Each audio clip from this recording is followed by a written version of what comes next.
Hey guys, it is Cote here once again, and I've got another really insanely close match here. It comes right down to the wire again. I'm not going to spoil it, and I promise I'll start putting up good battles where I actually use good tactics the whole match through and I win. So keep that in mind. I'm just trying to get up as much of the exciting content that I can because I prefer exciting close matches. Anyway, this is a game battles match against a guy named Joey Silvia. And he leads off with a Hippowdon, I lead off with an Infernape. So Sandstorm leads suck because they break my Sash lead, and that really sucks because I'm not going to be able to take any kind of hit. So I'm forced to switch, predicting him to EQ, and I just go into my Scarm as he predicts that and sets up a Stealth Rock. So pretty standard stuff here, and I'm not sure what he wants to do to me, so I'm just going to go for a taunt to make sure he can't start bulking up or something. And he went into a Spiritomb. The Spiritomb takes the taunt, and I predict it wanted to Will-O-Wisp me. I'm not sure why.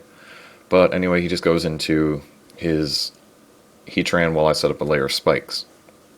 So, things aren't looking too bad. They're pretty dead even right now. I go back into my Infernape. I'm not sure why. I thought I could close combat it.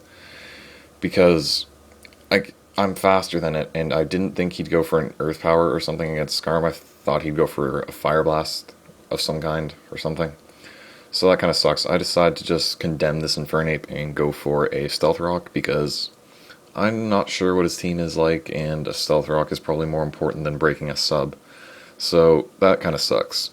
And now I'm kind of forced. I have to go into my Vaporeon, and I'm going to have to roar him away because I could surf him twice, but I don't really want to do anything. And he just hits me with a hidden power, either Grass or Electric. Probably Grass. Grass is more common on Heatran.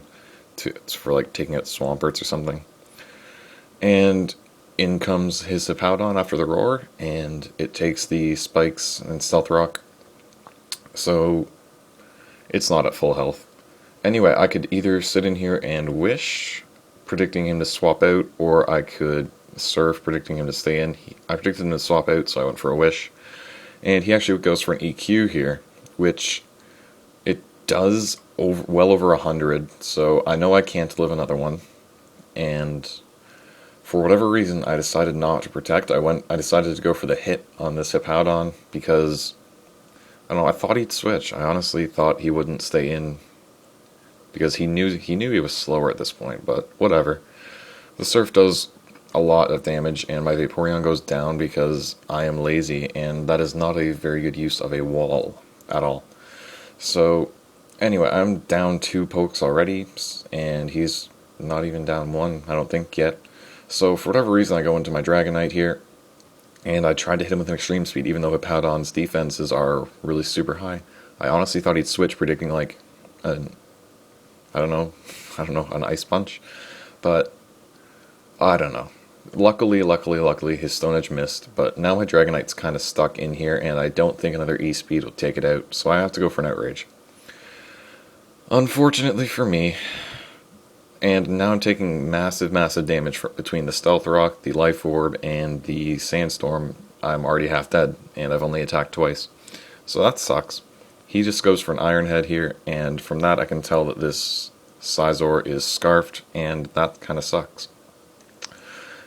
So I go into my Scarm, and I know he's stuck on Iron Head, so I'm just going to set up a layer of spikes because I don't think he wants to do anything to me. And he goes back into his Spiritomb. So I want to taunt this thing again because last time it made it switch out, and I want him to switch out again because I don't want to get Will-O-Wisp and have this Scarm just start bleeding hit points. And it turns out he's trying to trick me, so I'm assuming he was trying to trick me a Scarf because that's a pretty common tactic. Just trick a Scarf and then cripple a poke. So he withdraws again as I set up my 3rd layer of spikes. So now I'm all set up and I'm ready to just start whirlwinding. And I predicted him to whirlwind me out here, so I decided to go for a cheeky little taunt here just to prove to him that I can predict him, and he's very easy to predict.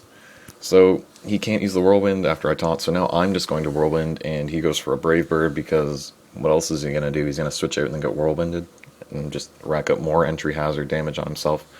So he doesn't want to do that. So he takes a little bit of recoil, I take very tiny amount of damage, and in comes his Vaporeon, which I haven't seen yet. So This Vaporeon kind of scares me. I have no idea what I can do to it. I don't have really a lot of electric attacks, or any at all. I think my Flygon might have Thunder Punch, but then again, he might have Ice Beam, so that's not safe.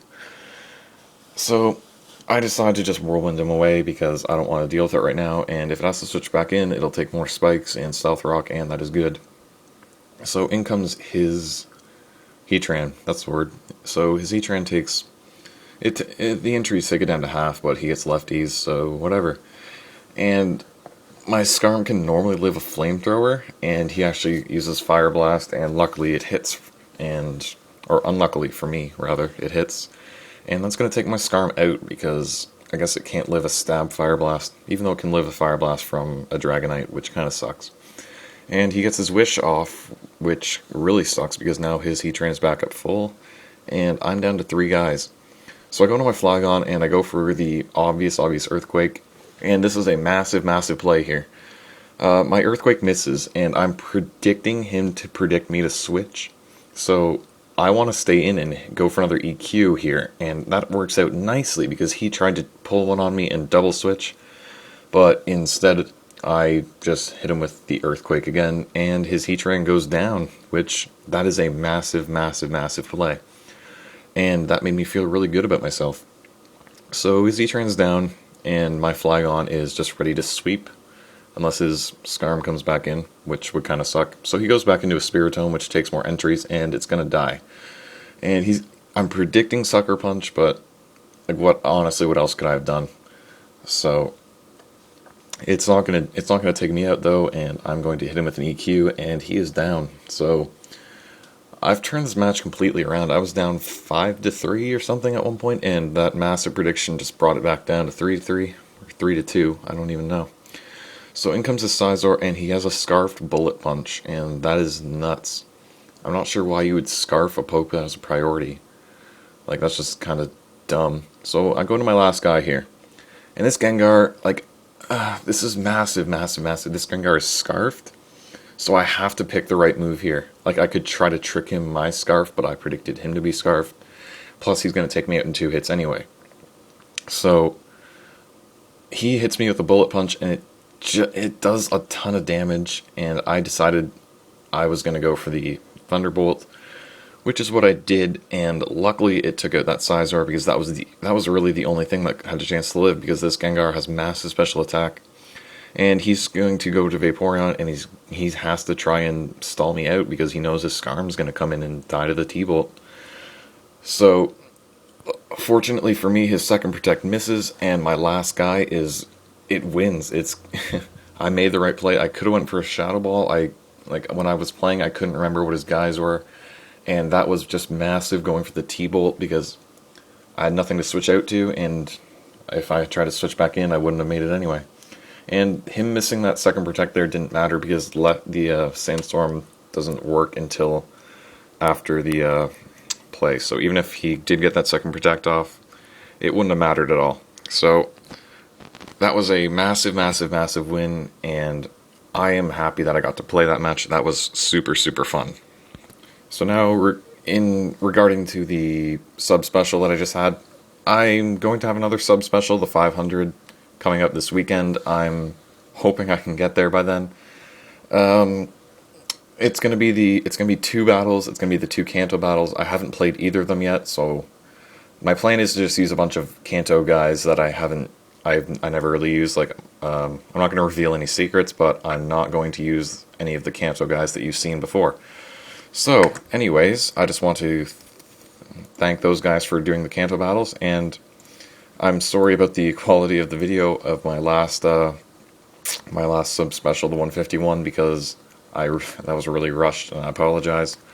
This one will not be rushed. If it's not up this weekend, it will be up next week sometime, probably early next week, and assuming I get to 500. So, and about March Madness, it's kind of split halfway. Half of you guys want me to do a black-white Let's Play, and half you guys want me to battle, so here's what I'm going to do. I'm going to upload probably 1 battle per day, just clearing off my hard drive. I've got like 20 saved up, and I'm going to do 1 per day, and then every other day I'm going to upload a part of this Let's Play. It's not a live comm because I can't do that. My computer sucks, so it's not going to work like that. And so you're going to get a bit of both. There was a bit more, the scales were tipped a bit more in the into the battles, so the black-white Let's Play gets the short end of the stick there. And finally, sorry to keep you around so long after the battle, but question of the day today. Would you guys like to see some sort of tutorials out of me? Like, I couldn't record them off my computer, but I could have a gameplay battle up as like a backdrop as I'm talking about EVs and IVs and movesets and poke salve and things like that. So would you like to see something like that out of me at some point? Like, I'm not sure when I would get around to that, but you know what? There's tons of time for everything in the world, and I just want to say thank you guys for watching, and I'll see you next time.